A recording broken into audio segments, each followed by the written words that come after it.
Le Havre, une cité moderne reconstruite. Ici, les siècles se télescopent. Voici l'architecture pérée du XXe siècle, mais il y a aussi l'architecture ancienne, illustrée par la cathédrale Notre-Dame du Havre, qui vient de bénéficier d'une rénovation en 2020. La façade ouest a été nettoyée, ainsi que le clocher. Le Havre a été fondé en 1517 sur ordre du roi chevalier François Ier. En 1522, il n'y avait ici qu'une modeste chapelle, construite en bois avec un toit de chaume et fréquentée par les pêcheurs du coin.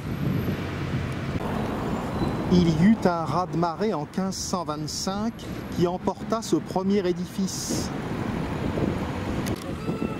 Un clocher fut construit en 1539, mais il fut détruit par les Anglais en 1563.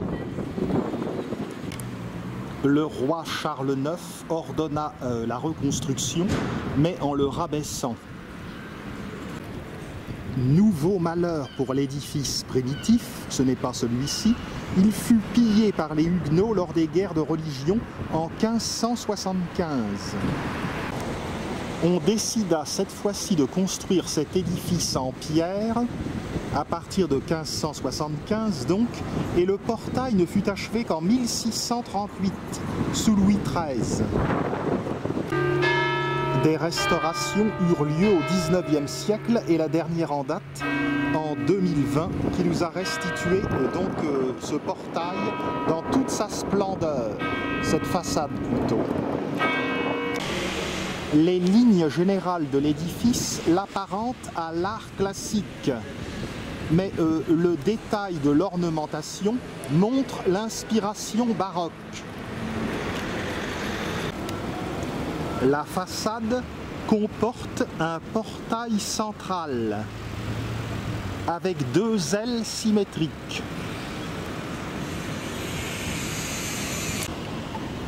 Nous voyons en façade 4 paires de colonnes cannelées à chapiteaux ioniques.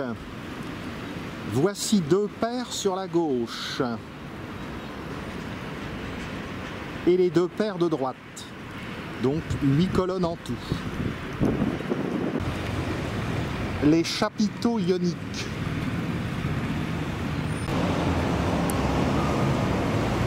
Au-dessus du portail central se trouve une Vierge à l'Enfant.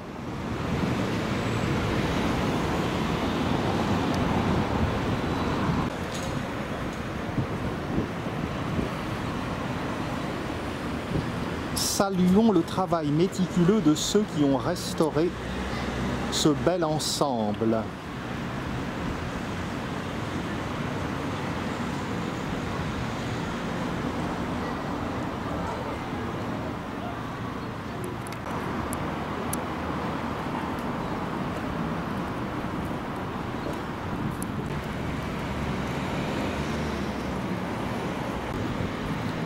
Entre 2 paires de colonnes cannelées se trouve un œil de bœuf. Et chaque œil de bœuf est surmonté par 2 anges qui jouent de la trompette. Au-dessus de la Vierge à l'Enfant, on trouve un vitrail et un fronton en arc de cercle. Le vitrail, lui aussi, est entouré par une paire de colonnes de chaque côté. Mais les chapiteaux sont corinthiens. Il y a un paraclet. Les ailes latérales sont munies de balustres et également de 2 vases, des pots à feu.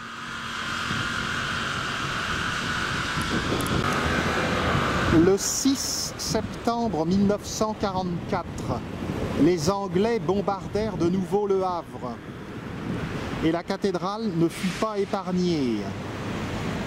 Notez qu'à l'époque, elle n'était pas encore cathédrale, c'était l'église Notre-Dame.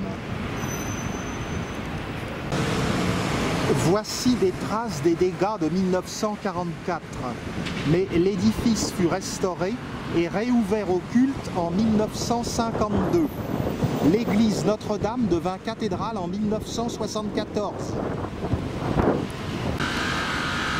Des pilastres, un peu dans le style des colonnes, flanquent l'édifice. Face à la cathédrale, le parvis, dans sa simplicité, a été voulu par Auguste Perret.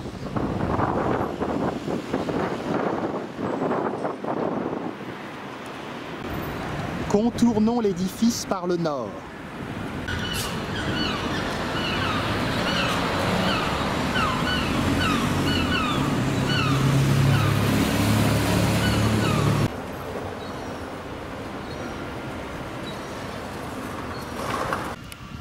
On parvient devant le portail nord, dit de l'Ave Maria, comme il est écrit ici.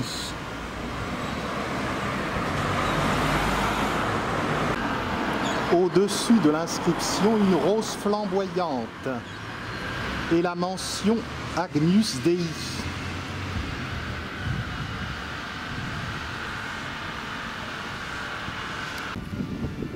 Ce portail nord a également des colonnes à chapiteaux ioniques.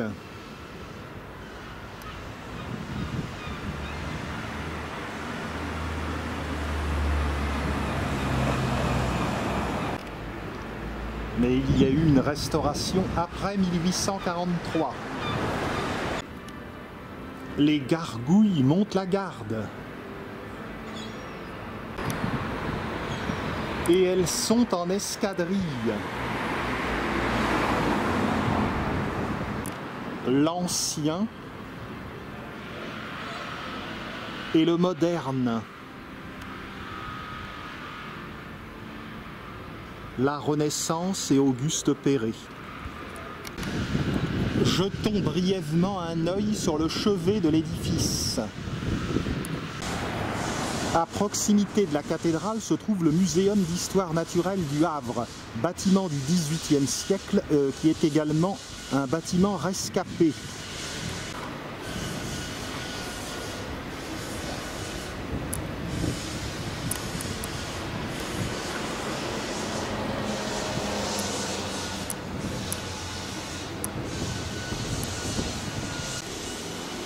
Rien de bien particulier à noter de ce côté qui du reste est dans la pénombre à cette heure.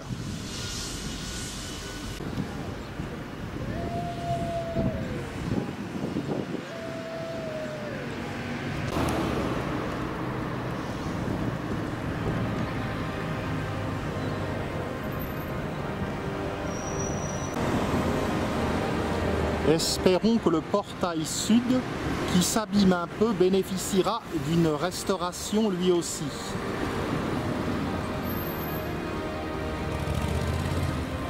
Du moins, il n'est pas crasseux.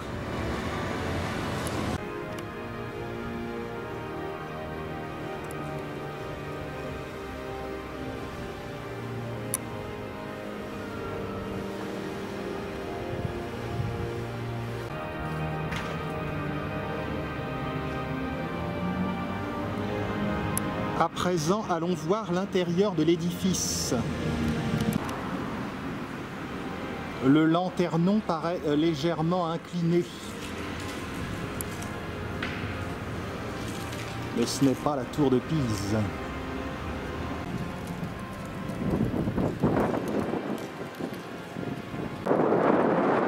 Il y a deux belles choses à voir à l'intérieur de la cathédrale. Les orgues, offertes par le cardinal de Richelieu, et un beau vitrail du XIXe siècle représentant Henri IV rentrant dans le Havre en 1603.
cet édifice parmi les plus anciens du Havre.